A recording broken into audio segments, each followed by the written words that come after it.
विश्वनाथ भगवान की जय। महाकालेश्वर भगवान की जय। ओमकारेश्वर भगवान की जय। कृष्णेश्वर महादेव की जय।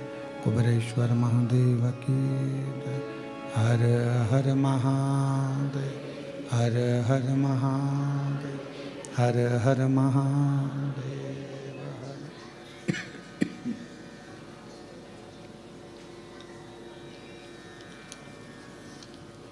भगवान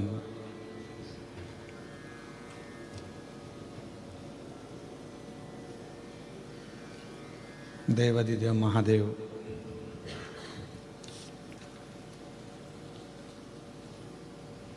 भगवान शिव की पवित्र पावन ये भूमि बेरुल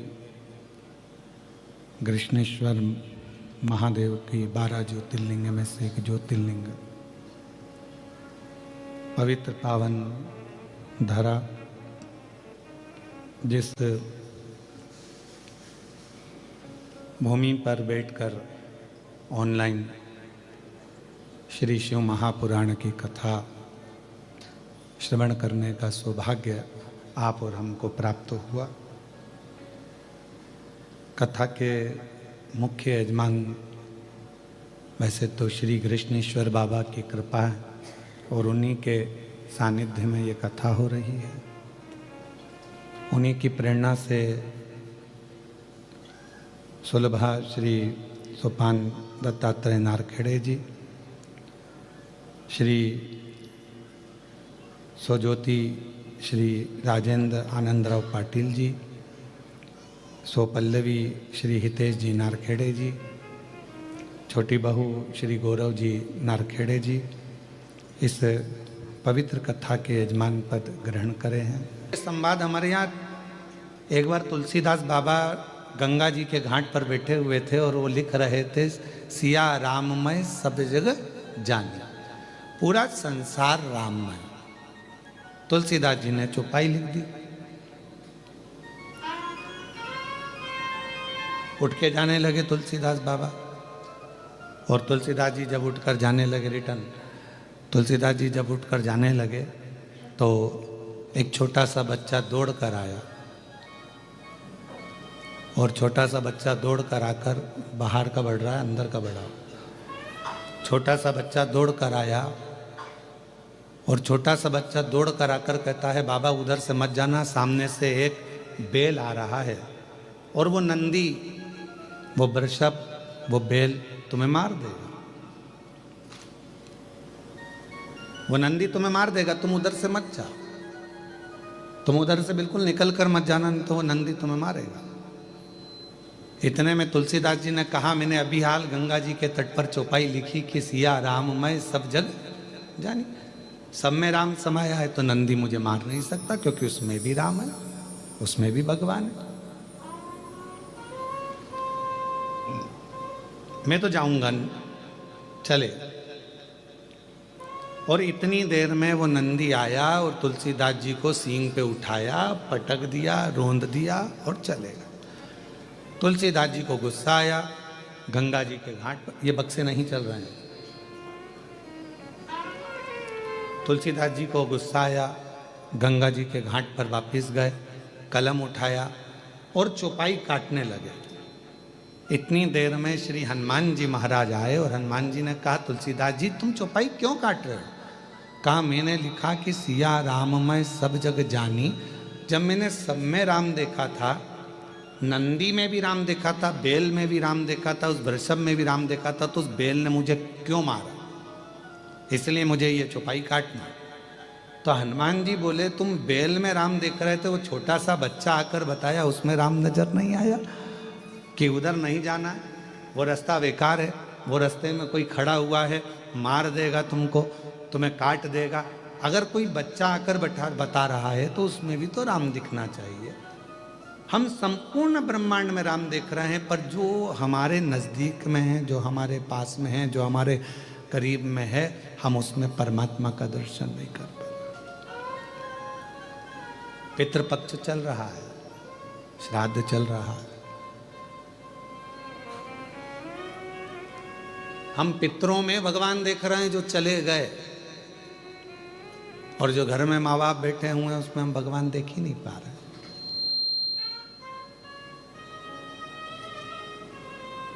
हम संपूर्ण जगत में परमात्मा को देख रहे हैं, पर अपने घर में जो लोग रह रहे हैं, अपने घर में जेठानी रह रही है, देवरानी रह रही है, देवर रह रहा है, जेठ रह रहा है, ससुर रह रहे हैं, सास रह रहे हैं, माता रह रही हैं, पिता रह रहे हैं, बहन रह रही है, भाई रह रहे हैं, जो हमारा कुटुंब रह रहा है, जो हमारा परिवार रह रहा है, वो सब परमात्मा का ही तो एक स्वरूप है। हम उसमें तो हमारे ईश्वर को देख ही नहीं पा रहे, हम परमात्मा को उसमें देख ही नहीं पा रहे। सब में हम भगवान को देखें, पर जो अपने करीब में है, अपने नजदीक में, हम उससे वंचित हैं, उसमें परमात्मा को देखने से वंचित हैं।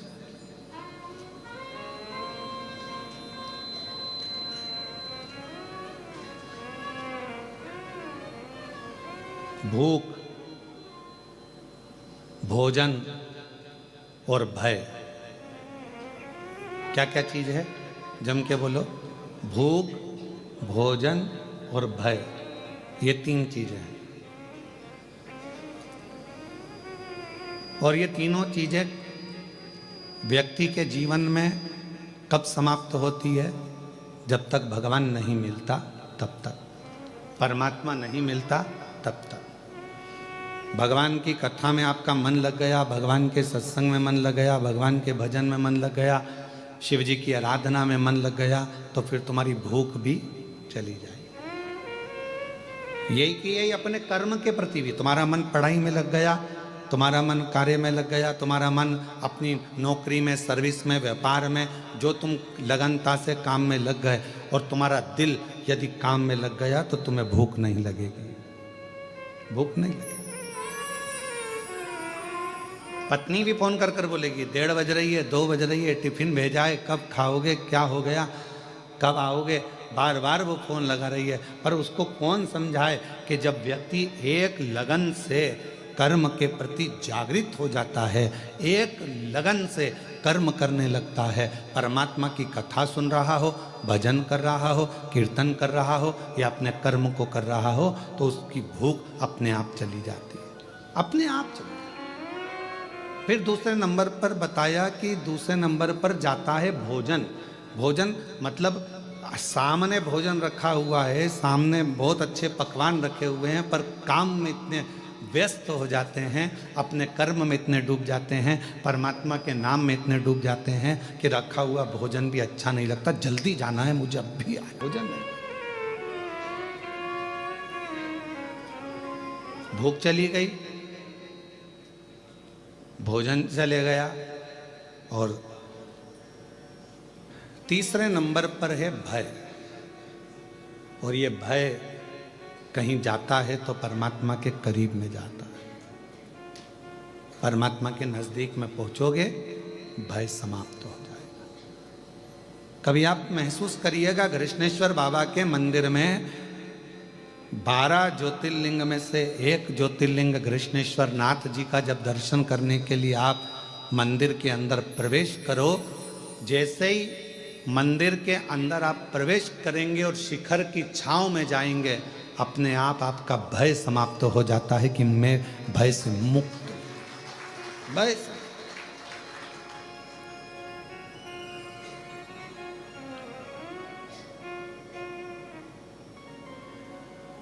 भय कब लगता है? जब व्यक्ति अकेला होता है। छोटे से बच्चे का हाथ पकड़कर चलो, पूरे मेले में घूमना। कृष्णेश्वर बाबा का जो मेला भरा है ना, आपके आसपास में कोई मेला भरा है तो बच्चा साथ में रहे, अपने पापा के, अपनी मम्मी के, अपने भाऊ के, अपने पिताजी के और माताजी का, अपनी आई का हाथ पकड़ा हो और बच्चा सब दूर घूमेगा ना, तो उसको मेला बहुत अच्छा लगता है, खूब खुश होता है, मेले में खूब नाचता है, खूब आनंद लेता है। पर वो बच्चे का हाथ छूट गया, अकेला हो गया, अब वो मेला अच्छा लगेगा क्या उसको? जम के बोलो जरा, नहीं लगेगा। कोई उसको गुब्बारा ला कर देगा, अच्छा लगेगा, कोई उसको टॉफी ला कर देगा, अच्छा लगेगा। बच्चे को मेला कब तक अच्छा लग रहा है? जब तक वो अपने पिता का हाथ पकड़ा हुआ है, तो वो भय से मुक्त है। अब तो कोई भी उस बच्चे को मिलता है तो उसको भय लगता है, उसको डर लगता है। उसी तरह जब तक आप अपनी जिंदगी में एक बार अगर कृष्णेश्वर बाबा के दर्शन नहीं करे हो, तो समझ लो आप भय में पड़े हुए हो, और जिस दिन कृष्णेश्वर बाबा के दर्शन कर लिए उस दिन भय से मुक्त हो गए। भय से। पिता है मेरा साथ में, मेरा बाबुल है साथ में, मेरा बाबा है साथ में, मेरा शंभू मेरे साथ में है।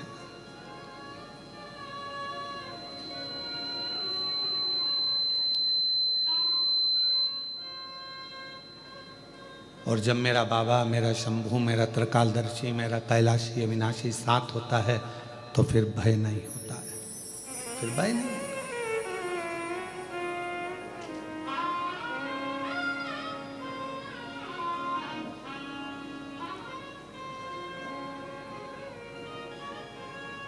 वो कहे,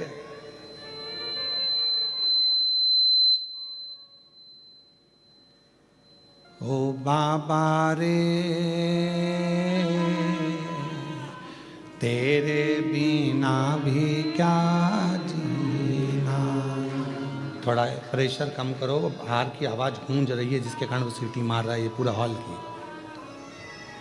ओ बाबा रे तेरे बिना भी क्या जीना, ओ शंभू रे तेरे बिना भी क्या जीना। फूलों में कलियों में, काशी की गलियों में, फूलों में कलियों में, काशी की गलियों में, तेरे बिना कुछ कहीं ना, तेरे बिना भी क्या जीना। ओ भोले रे तेरे बिना भी क्या जीना। ओ शंभू रे तेरे बिना भी क्या जीना। फूलों में कलियों में, काशी की गलियों में, फूलों में कलियों में, काशी की गलियों में, तेरे बिना कुछ कहीं ना, तेरे बिना भी क्या जीना, ओ बाबा रे तेरे बिना भी क्या जीना, ओ शंभू रे तेरे बिना भी क्या जीना। अकेले नहीं रहोगे जिस दिन शिव के करीब में आ गए, जिस दिन भगवान शंकर के पास आ गए, शिव के नज़दीक आ गए, जिस दिन भगवान शंकर की शरणागति में आ गए। मिठास लाओ मिठास, गला पकड़ रहा है वापस। भगवान शिव के जिस दिन करीब में आ गए, भगवान शंकर के जिस दिन नज़दीक आ गए, उस दिन अकेले नहीं रहोगे।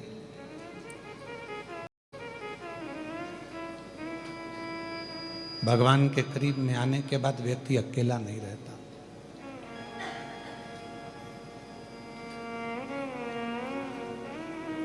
रोज एक लोटा जल चढ़ाते हो, शिव के मंदिर जाते हो, शंकर की शरणागति में जाते हो, मंदिर में एक लोटा जल चढ़ाते हो, तो आप अकेले नहीं।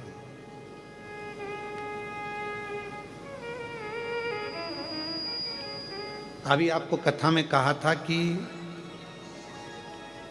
भोजन 5 रात्रि हमारे पेट में रहता है, शरीर में रहता है। दूध जम के बोलो 7 रात्रि हमारे शरीर में रहता है। दही 20 रात्रि हमारे शरीर में रहता है। घी गाय का 1 महीना हमारे शरीर में रहता है। और जो भगवान शंकर के मंदिर में जाकर एक लोटा जल चढ़ाकर उसका आचमन कर लेता है, वो हर घड़ी हर पल शिव हमारी श्वासों में रहता है, हर पल रहता, हर घड़ी रहता।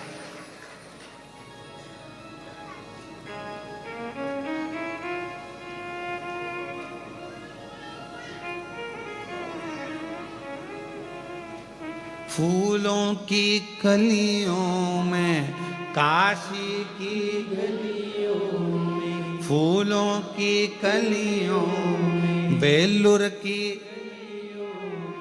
तेरे बिना कुछ तेरे बिना भी क्या जीना, ओ बाबा रे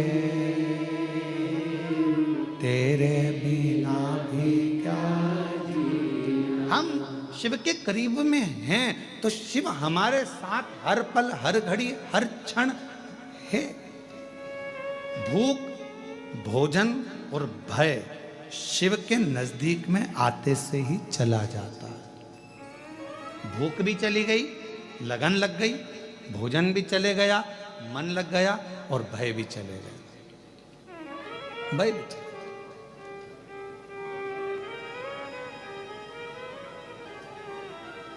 अब जब भगवान से लगन लगाकर बैठ गए तो पूरन पोली और आमटी भाएगी।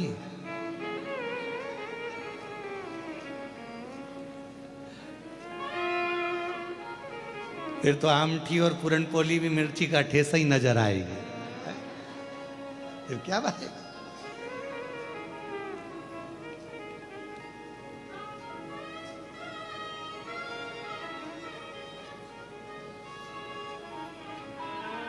और एक बात और है, तुमचा मराठी भाषा चांगला आहे।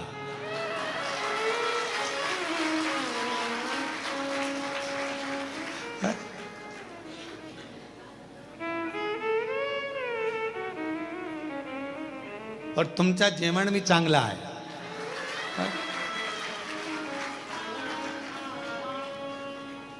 नारखेड़े जी या पाटिल जी, तुम लोग 1-1 महीना बांध लो हमको मराठी सिखाने के लिए।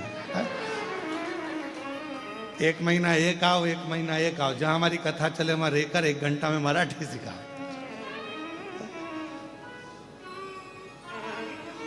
अब शिव के जितने करीब में हम कहेंगे कि फिर ना तो भूख लग रही है, ना भोजन भा रहा है, ना भय। अब होगा जो देखा जाएगा, तुम्हें अपना बना बैठे जो होगा देखा जाएगा। जब उससे लगन लग गई तो फिर अब क्या सोचना।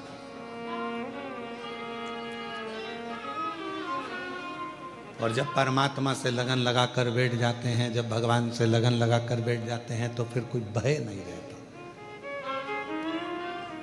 भय।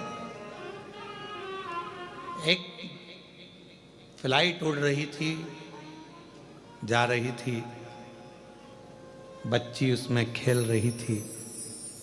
पायलट ने सूचना दे दी, क्रैश होने वाली है। ये फ्लाइट क्रैश होने वाली है, ये सूचना मिली। और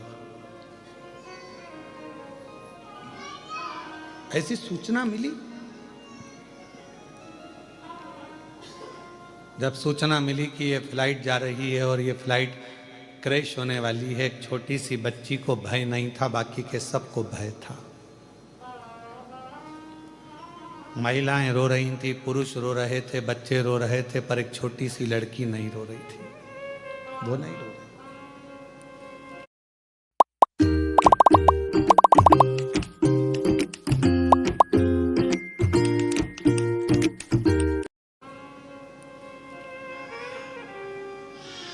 वो खेल रही है।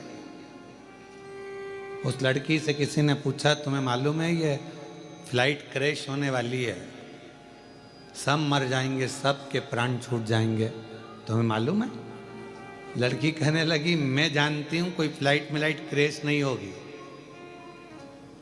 उस लड़की से पूछा, तुम्हें कैसे मालूम? अरे अंकल, जो फ्लाइट उड़ा रहा है ना, वो पायलट मेरे पापा हैं।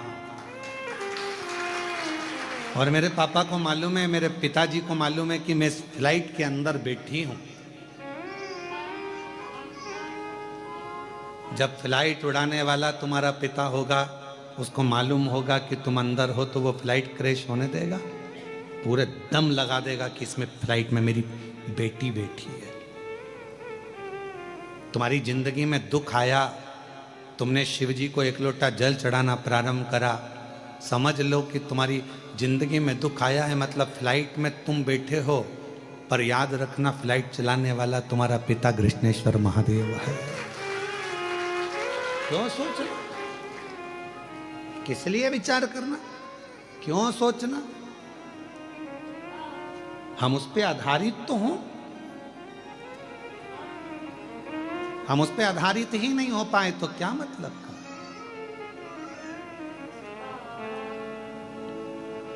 नारखेड़े जी, यहाँ डॉक्टर साहब बैठे, नांदेड़ वाले, कथा करवाई इन्होंने नांदेड़ में।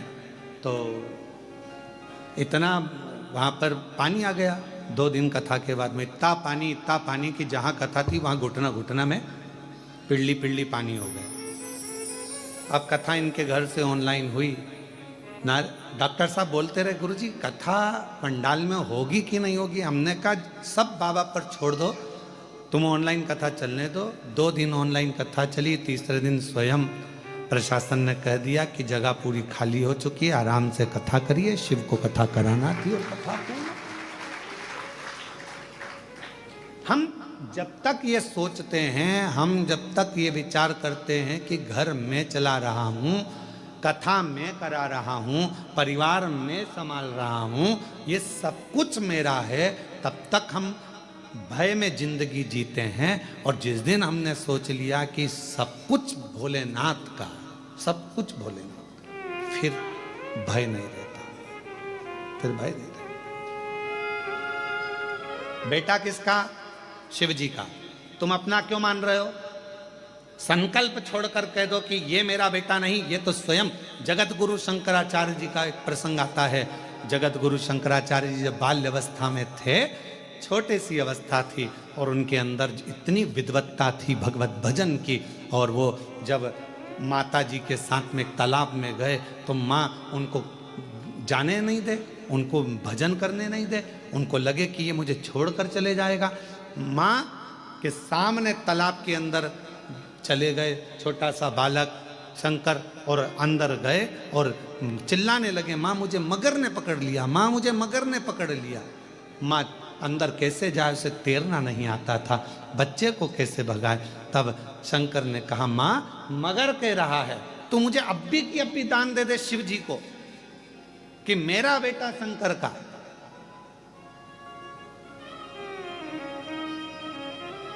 तो बच जाऊंगा। शिव को दान दिया, शंकर का हो गया। आज वो पूरे विश्व में जगत गुरु शंकराचार्य जी ने 4 पीठों का निर्माण कर कर संपूर्ण जगत को आनंदित करा। हम सोच कर बैठे हैं ये घर मेरा है, ये जमीन मेरी है, जायदाद मेरी है, परिवार मेरा है, कुटुंब मेरा है, बेटे मेरी, बहू मेरी, पोता मेरा, पोती मेरी, नाती मेरे, पंती मेरे, सब मेरे अपने हैं। ये बेटी मेरी है, दामाद मेरे हैं, ये मेरा है, वो मेरा है। ये सारा भ्रम छोड़ दो। तुम्हें लग रहा है कि अब मेरे से कुछ भी नहीं सद रहा, तब हाथ में जल लेकर कह दो अब शंकर ये तेरा बेटा है, ये तेरी बेटी है, ये तेरी पुत्री है, ये तेरा पुत्र है, अब तुझे संभालना है, अब मेरा नहीं है।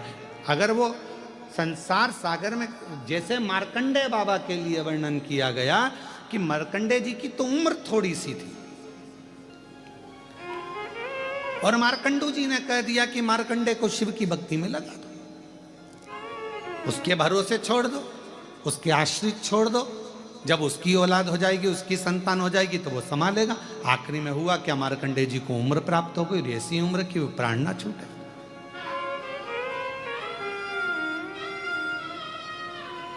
हम ब्रह्म में जी रहे हैं।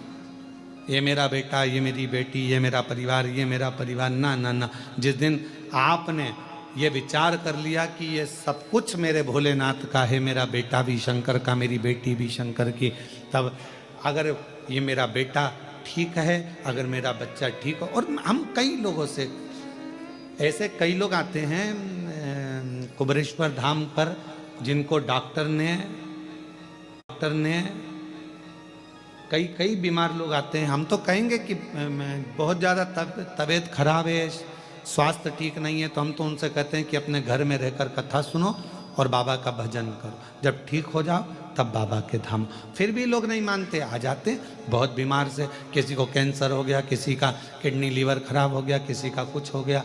कई लोग मिलते भी हैं तो हम उनसे कहते हैं कि आप क्या हो गया, तो कहा गुरुजी ये कैंसर जैसी बीमारी हो गई और डॉक्टर ने 4th स्टेज का बोला है, अब जाने का समय आ गया। हमने कहा कि आप किसके पुत्र हो, तो वो कहते हैं हमारे पिताजी का नाम ये है। फिर हमने पूछा तुम्हारे दादाजी का नाम क्या है, तो हमारे दादाजी का नाम ये है। तब हमको कहने में आ जाता है इतनी बड़ी बीमारी हो गई, तो ईमानदारी से बताओ, दादाजी का नाम तुम्हें लेने से पहले, पिताजी का नाम लेने से पहले कोई तुमसे पूछे इतनी बड़ी बीमारी में कि तुम औलाद किसकी हो, तो तुम्हें छाती ठोक कर कहना चाहिए इस बीमारी में कोई साथ नहीं देता, मैं शिव का हूं, शंकर का पुत्र हूं मैं, शिव की औलाद हूं मैं। कृष्णेश्वर नाथ, महाकाल बाबा, कुबेर भंडारी मेरे पिता हैं, मैं उनकी औलाद हूं। और जिस दिन बड़ी बीमारी में भी तुम्हारे मुख से यह निकलना चालू हो जाए कि वो शंकर मेरे पिता हैं, तो फिर पिता तुम्हारा इलाज अच्छा करा देगा, 4थे स्टेज में भी तुमको ठीक करा कर घर में बिठा देगा। वो शंकर।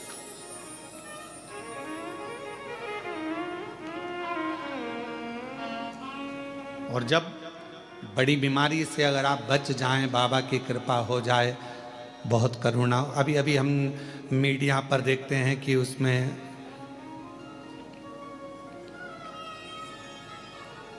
कई लोग बता रहे हैं कि 2026 से 2029 तक बड़ा भारी रहेगा, इतने लोग निपट जाएंगे, इतने लोग सुलझ जाएंगे। हम सबसे कहते हैं, सब ने बताया कि एक ये 2026 से लेकर 2029 तक इतने मरेंगे, ऐसा उपद्रव होगा, ऐसा होगा, वैसा होगा, हम सब मान रहे हैं। हम सारी पुराणों के भी मान रहे हैं कि बोल दिया उन्होंने, लिख दिया उन्होंने कि ये चीज होगी।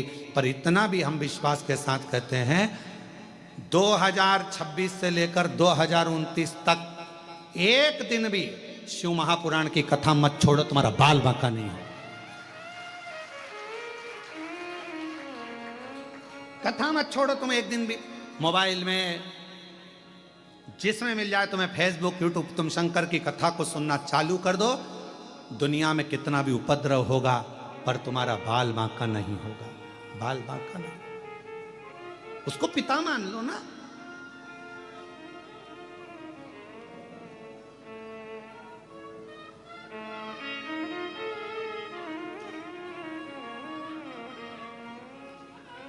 उसको अपना पिता मानो।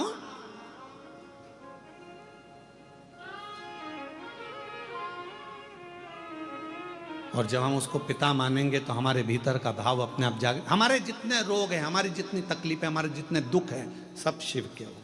हमारा है ही क्या।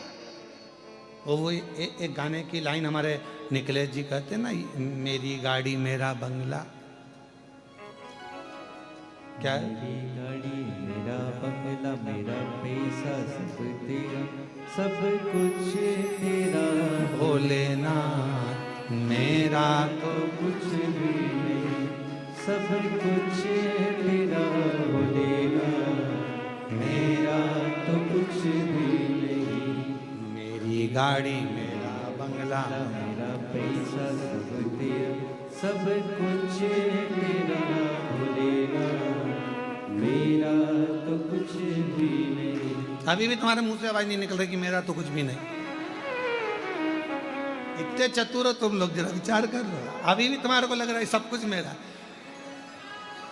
तो तुम्हें बोलना चाहिए सब कुछ तेरा भोलेनाथ, मेरा तो कुछ भी नहीं, सब कुछ तेरा भोलेनाथ, मेरा तो कुछ भी नहीं। क्यों बाहर वालों, ठीक हो?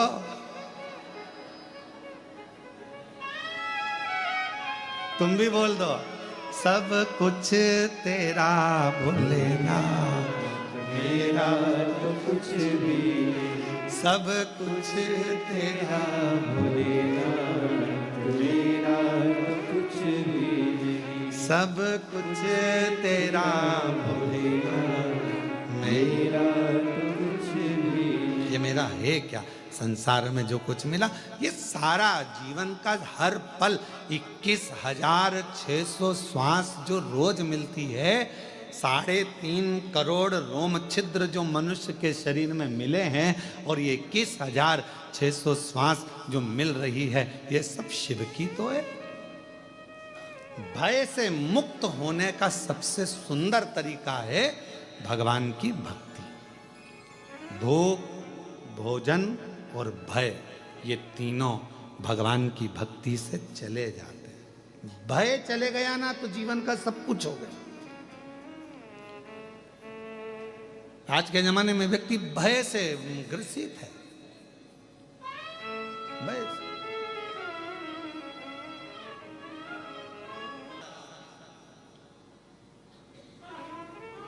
इनकम टैक्स वाला जीएसटी का और तुम्हारी दुकान पर आ जाए और आते से ही बोले लाओ जरा फाइल दिखाओ, उतने में तो चक्कर खा के नीचे गिर जाओ। जरा विचार करना, यहीं पृथ्वी का व्यक्ति, पृथ्वी पर जन्मा हुआ व्यक्ति, एक ऑफिसर तुम्हारे यहां आकर खड़ा हो जाता है और कह दे लाओ फाइल दिखाओ, तो तुम्हारे पसीने टपकना प्रारंभ हो जाते हैं। बोलो सही है कि गलत है? पसीना बहने लगता है इंसान को देखकर। केवल उसने हिसाब मांगा, ये 5 लाख, ये 15 लाख, ये 25 लाख, ये 10 लाख कहाँ गए, कैसे हुए, क्या हुआ, जीएसटी क्यों नहीं भरी है, क्यों नहीं भरी, उतनी देर में पसीना बहने लगता है। बोलो सही है गलत है? यहीं का व्यक्ति मनुष्य से हिसाब मांग रहा है तो पसीना बह रहा है। अब उसने तो 2 साल का हिसाब मांगा, वो 100 साल का मांगेगा। विचार करिएगा जरा, यहाँ के व्यक्ति को हिसाब देने में पसीना बह रहा है तो उसको हिसाब देने में तो क्या क्या बहेगा तुम ही देख लेना, उसको हिसाब देने में। अब तुम सोचो कि हिसाब नहीं मांगेगा, मांगेगा वो तो। बचपन में क्या करा, जवानी में क्या करा, देड़ी में क्या करा, बुढ़ापा का कमाया, तेरे को इतनी श्वासें दी थी, 21,600 श्वास रोज देता था, उसमें से कितनी श्वास तूने कथा में लगाई, कितनी श्वास तूने कृष्णेश्वर महादेव की सेवा में लगाई, कितनी श्वास तूने भगवान की सेवा में लगाई, कितनी श्वास तूने परमात्मा की सेवा में लगाई। पूछेगा वो, एक एक चीज का हिसाब लेगा। तुम अपने बच्चे को 50 रुपए देकर भेजती हो, जा बिस्कुट का पुड़ा लेकर आ, बच्चा बिस्कुट का पुड़ा लेकर आया तो तुमने हिसाब मांगा कि नहीं मांगा? क्यों, कितने का लाया बिस्कुट का पुड़ा? मम्मी 10 रुपए का। चाय की पत्ती 10 रुपए की। अच्छा ला 30 रुपए वापिस दे। जब तुम अपने सगे बेटे से, अपनी औलाद से हिसाब मांगोगी तो वो भी तो तुमसे हिसाब मांगेगा कि नीचे जाकर तूने करा क्या था। खूब रही वेल्लूर में, कभी घृष्णेश्वर बाबा के दर्शन करने गई कि एलोराई घूमती रही? वो भी तो पूछेगा, वो पूछेगा तेरे से कि केवल गुफा ही गुफा घूमती रही, खंडेरा आदि घूमती रही और वो मंदिर में बैठा तब तू एक दिन नहीं जा पाई। और वो हिसाब मांगता है ना तो ऐसे ही नहीं मांगता, सामने बिठाकर, पहले हमारे टीचर हमारे को सामने बिठाते, फिर उनसे पूछते और पूछते पूछते अगर थोड़ी भी गड़बड़ी हो जाती तो मुर्गा बना देते। अब यहाँ तो टीचर अपने को ऐसे मुर्गा बनाते थे, वो तो सही में बना देता है, क्योंकि टीचरों का भी टीचर है। तुमने जरा सी गलती करी तो यहाँ तो टीचर अपने को बता रहे हैं कि तुम गलती करोगे तो मैं तुम्हें मुर्गा बना दूंगा। बोलो बोलो सही है कि गलत है? मैं तुम्हें मुर्गा बना दूंगा। भगवान भी कहता है तूने पृथ्वी पर जाकर अगर जरा सी भी गलती करी तो अगला जन्म तेरे मुर्गे का है, और मुर्गे का जन्म पाने के बाद में भी अगर तूने गड़बड़ी कर दी तो तुझे कछुआ बना दूंगा। कछुए से छूटा तो माथे का जूं, और कोई भी तेरे को ले निपटा देगा 1 मिनट में, खल्लास 1 मिनट। और हर बार अगर पलटेगा, कभी इस बात पे पलट जाता है, कभी उस बात पे पलट जाता है, कभी ये बात बोलेगा, कभी वो बात बोलेगा, 2 बात बोलेगा तो अगला जन्म तेरे को बारिश में केचुआ बना दूंगा। केचुए के 2 मुंह होते हैं। बोलो सही है कि गलत है? वो गिंडोला केचुआ क्या बोलते हैं तुम्हारे? वो छोटा सा होता, काला काला सा, बाथरूम में आ जाता है, सांप जैसा। गिंडोला केचुआ छोटा सा।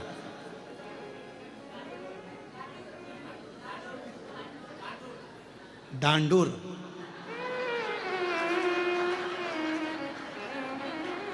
समझ गया हो? अब तो इतना सा 2 मुंह का बना दिया, इधर भी चले, इधर भी चले, इधर भी चले, इधर भी चले। तुम 2 मुंह बात करोगे तो 2 मुंह का बनाए।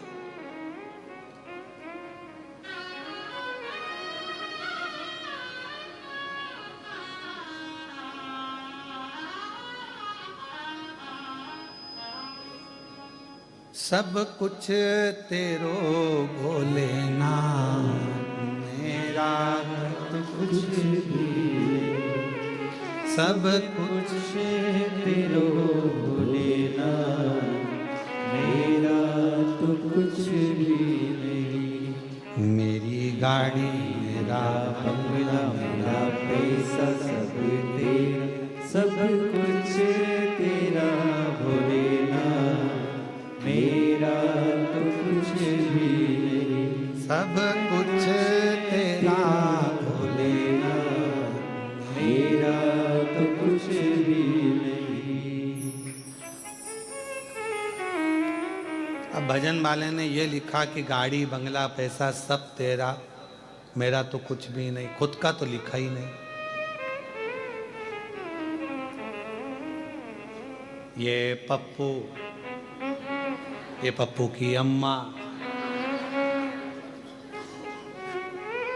मैं पप्पू का बापू, सब कुछ तेरो सरकार, हमरा तो कुछ भी सब तेरा, हमारा है क्या? संसार में जन्म लिया ये तेरी कृपा से आए, तेरी कृपा से संसार में आ गए, तेरी कृपा से पहुंच गए। और तेरी कृपा है जो पितृपक्ष में शिव महापुराण की कथा 12 ज्योतिर्लिंग में से एक ज्योतिर्लिंग कृष्णेश्वर नाथ के गोद में बैठकर हो रही है, ये तेरी कृपा।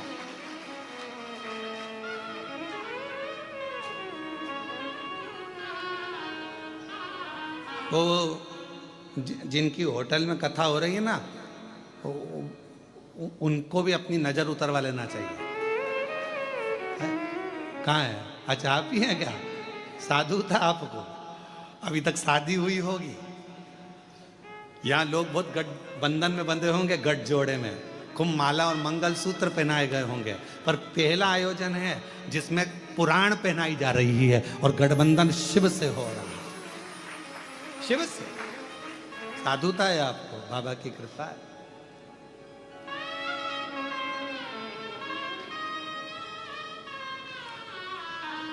शिव तत्व की प्राप्ति हो, भगवान शंकर की करुणा, भगवान शंकर की उदारता हम ये विचार करना छोड़ दें तो ध्यान देना कि भूख, भोजन और भय, ये तीनों मेरे देव अधिदेव महादेव के भजन से अपने आप धीरे धीरे धीरे धीरे समाप्त हो जाते हैं।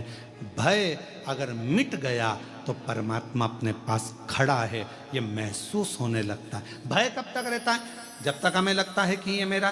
भय कब तक लगता है? जब तक लगता है कि ये फैक्ट्री मेरी है, दुकान मेरी है, घर मेरा, परिवार मेरा, कुटुंब मेरा, कबीला मेरा, तब तक लगता है। पर जब तुम्हारे मन से भय चले जाता है कि अब जो भी होगा वो भगवान देखेंगे, जो लिखा होगा किस्मत में वो होगा, जो परमात्मा चाहेगा वो होगा, फिर परमात्मा उसको देखेगा, फिर भय चले गए। महाराज,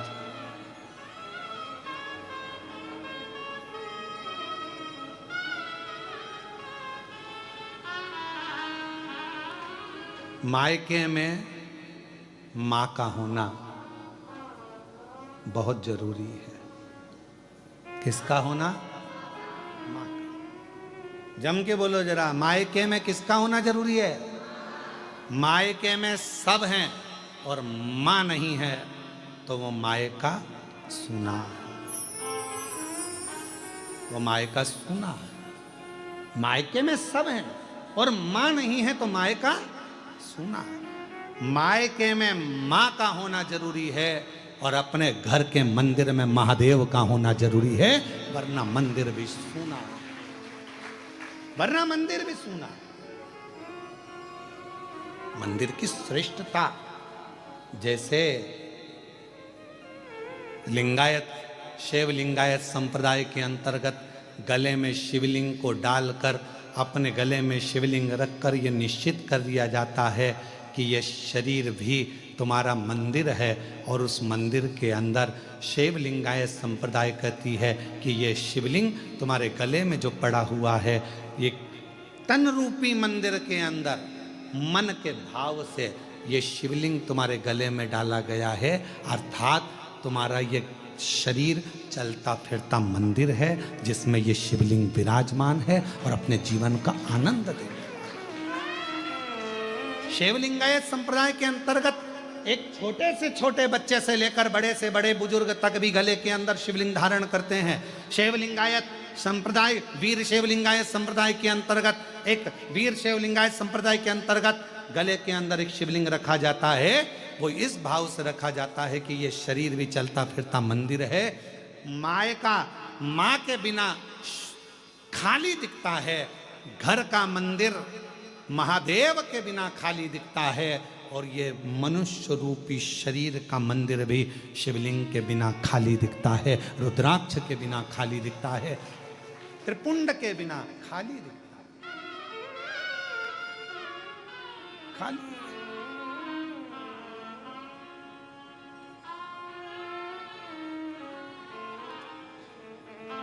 इसलिए शिव को मूल बनाया, शिव को केंद्र बनाया। भगवान शंकर को केंद्र बिंदु बनाया गया। शिव महापुराण की कथा कहती है,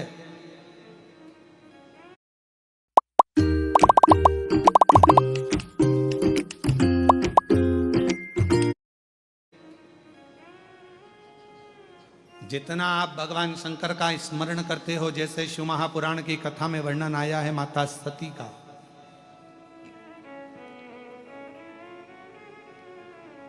मां सती कुंभज बाबा के आश्रम में, अगस्त ऋषि के आश्रम में, कुंभज ऋषि के आश्रम में मां सती शिव जी के साथ कथा श्रवण करने के लिए गई। कथा सुनने, पर मन नहीं लगा उनका। शिव महापुराण का नियम है कि कथा में बैठकर जो हम सोचते हैं, विचारते हैं, वो हमको मिलता है। आप चाहे बाहर बैठे हो, चाहे अंदर बैठे हो, जितनी दूर तक ये शिव महापुराण की कथा की गर्जना होती है, उतनी दूर तक कहीं पर भी बैठकर आप भगवान से जो मांगते हो वो मिलता है। गर्जना का मतलब मालूम है आपको? शेर धाड़ा, उसकी आवाज जितनी दूर तक जाती है वहां तक जितने भी जीव जंतु हैं वो सब भाग जाते हैं। बोलो भागते कि नहीं भागते? भय लगता है? तुम्हारे यहाँ पर इधर महाराष्ट्र में बंदर आते हैं कि नहीं आते हमको नहीं मालूम, पर बड़ा बंदर, एक बड़ा सा बंदर आके जो हूप भरता है तो छोटे छोटे बंदर सब भागने लगते हैं। सिंह ने गर्जना करी, शेर ने गर्जना करी तो जितने जीव थे सब भागे। शिव महापुराण की कथा जिस जगह पर होती है, शिव महापुराण की कथा जिस भूमि पर होती है, शिव महापुराण की कथा जिस स्थान पर होती है, जितनी दूर तक आवाज जाती है वो पूरे जितने भी अशुभ कार्य हों, जितने भी गलत हों, गलत विचार हो, गलत दृष्टि हो, गलत सोच हो, किसी ने टोना करा, टोटका करा, कोई गलत काम करा, किसी के भी ऊपर कुछ भी हुआ हो, अगर वो शिव महापुराण के दायरे के अंदर आ जाता है तो उसकी गर्जना से वो जीव अपने आप भाग जाता है। जो गलत चीजें हो चली जाती, समाप्त हो जाती, वो गलत, जो भी गलत है वो दूर चला जाए। सिंह की गर्जना हुई तो जीव जंतु भागे। शिव महापुराण की गर्जना, इसलिए शिव महापुराण की कथा कहती है 2 समय का नियम, अगर ज्यादा समय का नहीं बना सकते तो 2 समय का नियम बना लो। रात्रि को सोने से पहले 5 बार श्री शिवाय नमस्तुभ्यम, और सुबह उठो, स्नान करो। जब स्नान करने के बाद तैयार हो रहे हो या पूजन कर रहे हो तो 5 बार श्री शिवाय नमस्तुभ्यम। कथा में बीच में जब हम भजन गाने हैं, भजन के बाद में स्तुति करते हैं तो कितनी बार बोलते हैं? श्री शिवाय नमस्तुभ्यम, श्री शिवाय नमस्तुभ्यम, श्री शिवाय नमस्तुभ्यम, श्री शिवाय नमस्तुभ्यं, श्री शिवाय नमस्तुभ्यं, श्री शिवाय नमस्तुभ्यं। बार बार स्मरण करते हुए श्री शिवाय नमस्तुभ्यं को 5 बार हम लोग पुकारते। 5 बार क्यों? शिव महापुराण के बीच में जब स्तुति करी जाती है, आंख बंद कर कर बैठा जाता है, भोला सब दुख काटो मेरा, तब बोला जाता है तो 5 बार श्री शिवाय नमस्तुभ्यं की गर्जना क्यों करी जाती है? क्योंकि इतने जो भक्त आते हैं, इनके जितने दुख हैं, तकलीफ हैं, कष्ट हैं, परेशानियां हैं, चाहे हमारी हो चाहे तुम्हारी हो, जब हम उच्चारण 5 बार करते हैं तो ये शब्द हमारे शिव पंचायत में पहुंच जाते हैं। कहाँ पहुंचते हैं? शिव पंचायत। शिव पंचायत में कितने देवता हैं? 5। शिव पंचायत में 5 देव, 5 देव। और शिव पंचायत के अंदर जो 5 देवता हैं, भगवान शिव, दुर्गा भवानी, श्री गणेश जी महाराज, भगवान सूर्य नारायण और भगवान विष्णु, भगवान नारायण, भगवान नारायण, ये शिव पंचायत के 5 देव हैं। और जब हम देखते हैं, जब हमारे भीतर ये भाव प्रकट होता है कि जब हम भगवान शंकर का 5 बार भगवान शिव का नाम लेते हैं, 5 बार उच्चारण करते हैं, श्री शिवाय नमस्तुभ्यं, श्री शिवाय नमस्तुभ्यं, श्री शिवाय नमस्तुभ्यं, श्री शिवाय नमस्तुभ्यं। हम और आप 5 बार जब उच्चारण करते हैं तो हमारा वो उच्चारण करा हुआ शब्द, मंत्र शिव पंचायत के अंदर चला जाता है। और जिसने भले आस्था चैनल के सामने बैठकर बोल रहे हो, चाहे फेसबुक पर बोल रहे हो, चाहे यूट्यूब पर बोल रहे हो, चाहे भगवान के मंदिर में बोल रहे हो, यहाँ तक हम कहेंगे अगर दिन भर में 5 बार भी आपके मुख से श्री शिवाय नमस्तुभ्यं निकल गया और तुम्हारा कोई दुख है तो वो शिव पंचायत में जाता है और भगवान शंकर की वो पंचायत में हमारे दुख को काटने की तुरंत अपील लग जाती है और हमारा दुख अपने आप कटना प्रारंभ हो जाता है। अपने आप। बोल बम का नारा है, सारी समस्या का हल श्री शिवाय। शिव पंचायत में बुरी है।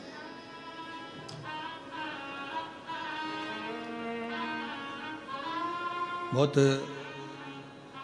शिव पंचायत के बहुत कम मंदिर होते हैं, बहुत कम मंदिर। शायद मुझे नहीं लगता कि महाराष्ट्र में भी कहीं शिव पंचायत के, हो सकता है बने हो या पुराने एक आध दो मंदिर हों जिसमें भगवान शिव, माँ दुर्गा भवानी, गणेश जी महाराज, सूर्य नारायण भगवान और भगवान विष्णु उस मंदिर के अंदर। नारायण शिव पंचायत। और भगवान शंकर की अविरल भक्ति, और भगवान शंकर की अविरल भक्ति, भगवान शिव का अविरल स्मरण। तो हम निवेदन करेंगे आप सबसे, जितने भी शिव भक्त इस कथा को श्रवण कर रहे हैं आस्था चैनल से, फेसबुक, यूट्यूब पर, और इस पवित्र प्रांगण में बैठकर अगर कथा को श्रवण कर रहे हैं तो उनसे कहेंगे रात्रि को सोने से पहले 5 बार श्री शिवाय नमस्तुभ्यम, और सुबह 5 बार जब हमारी शुरुआत हमारी जिंदगी की हम करें तो हमारे जीवन में सफलता मिलती है। एक पत्र है,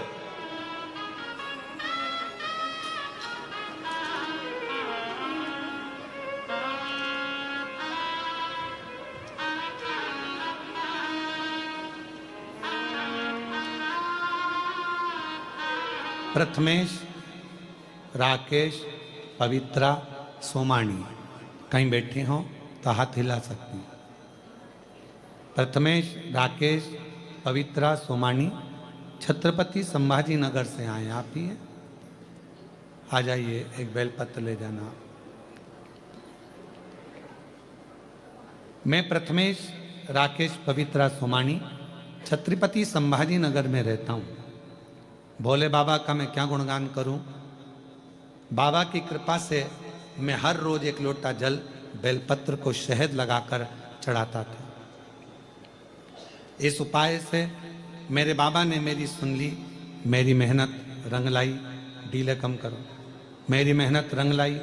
आज बाबा के आशीर्वाद से जिसके लिए मैं लगा रहा, लोग कह रहे थे होगा नहीं, पर बाबा ने मेरा सिलेक्शन इंडियन आर्मी में करवा दिया। मैं बाबा को प्रणाम करने के लिए, मैंने 5 बार पहले भी प्रयास किया पर नहीं। फिर घर के लोगों के कहने पर मैंने कथा सुनना प्रारंभ करी। गुरुजी, मुझे विश्वास नहीं था, क्या ऐसा हो सकता है? क्या शिवजी ऐसी कृपा कर देते हैं कि जॉब लग सकती है? पर बाबा की कृपा से मेरे बाबा ने मेरी लाज रखी और मेरा सिलेक्शन इंडियन रैंक के 6ठे स्थान पर आया। उसके लिए पूरा परिवार आपको धन्यवाद भी देता है, प्रणाम भी करता है। मैं बाबा को यहाँ नमन करने के लिए आया हूँ और बेटे का फोटो भी लगाया गया है। एक बार जोरदार ताली बजाकर स्वागत करें। आस्था चैनल पर या एलईडी पर आप उसको देख सकते। शिव कृपा। और महादेव नमन चरणों में स्वीकार कीजिए, सबका किया है मेरा भी उद्धार कीजिए, उद्धार कीजिए। है त्रिपुंडधारी, है त्रिशूलधारी,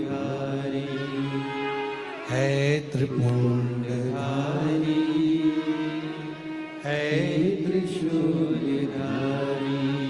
महादेव नमन चरणों में स्वीकार कीजिए, सबका किया है मेरा भी उद्धार कीजिए, उद्धार कीजिए। है त्रिपुंडधारी, है त्रिशूलधारी, है त्रिपुंडधारी, हे त्रिशूलधारी। चरणों में तेरे बाबा जी पावन है चारों। एक बार जोरदार ताली बजाओ बेटे के लिए जिसका इंडियन आर्मी 6ठी रैंक में हुआ है। एक बार जोरदार ताली बजाकर साथ में बहुत बहुत राष्ट्र की ऐसी सेवा करें। शिव तत्व भगवान शंकर की अविरल भक्ति है और शिव भक्ति भगवान शंकर की अविरल भक्ति एक सुख देती है, एक आनंद देती है। हो जाए पूरी कामना, हो जाए पूरी कामना, उपकार कीजिए सबका किया है मेरा भी उद्धार कीजिए, उद्धार कीजिए। है त्रिपुंडधारी, है त्रिशूलधारी, है त्रिपुंडधारी, है त्रिशूलधारी। शिव का भजन कभी खाली नहीं है। यूट्यूब पर सुन रहे हैं या हम यहाँ जगह छोटी है बाहर बैठकर सुन रहे हैं या जहाँ जगह मिल रही, आप लोग आ तो गए हो, आ तो गए हो। और अगर आ गए हो और तुम्हारी हाजिरी अगर लगी है तो उसको रिजल्ट तो अच्छा देना ही पड़ेगा, को रिजल्ट तो देना पड़ेगा। स्कूल में आ गए ना, वो फ्लाइट में सफर किस किस ने करा है? हाथ उठाओ जरा। हवाई जहाज में कौन कौन बैठा है? सब बैठे हो, रख लो। और नहीं बैठे हो तो भगवान जल्दी बिठा है।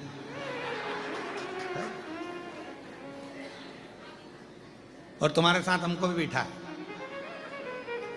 फिर अपन सब घूमने चले, ठीक है? हम तो बाबा के भरोसे। अब जो लोग फ्लाइट में बैठे हैं, एक बार अगर वो एयरपोर्ट पर अंदर प्रवेश कर गए, एक बार अगर प्रवेश कर गए और उनके टिकट पर सील ठप्पा लग गया, फिर फ्लाइट तुम्हारे बिना उड़ने वाली नहीं है। 25 बार हवाई लगाएंगे। श्री भैरव प्रसाद जी जहां कहीं भी हो, फ्लाइट नंबर ये है, आपका इंतजार कर रही है, कृपया जल्दी चलो, उड़ान में देरी हो रही है, चलिए। सील ठप्पा लग गया।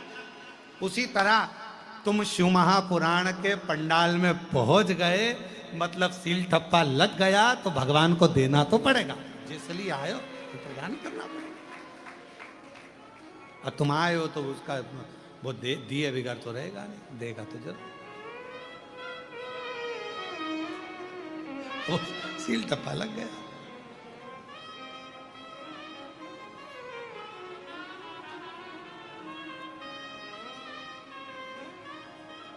इसलिए बाबा से बस निवेदन, कब से खड़े हैं झोली पसार, क्यों ना सुने तो मेरी पुकार। कब से खड़े हैं झोली पसार, क्यों ना सुने तो मेरी पुकार। मुझे तेरा ही सहारा है मेरे भोले बाबा, मुझे तेरा ही सहारा है मेरे भोले बाबा। वो कब से खड़े हैं झोली पसार, क्यों ना सुने तो मेरी पुकार। कब से खड़े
जय हो।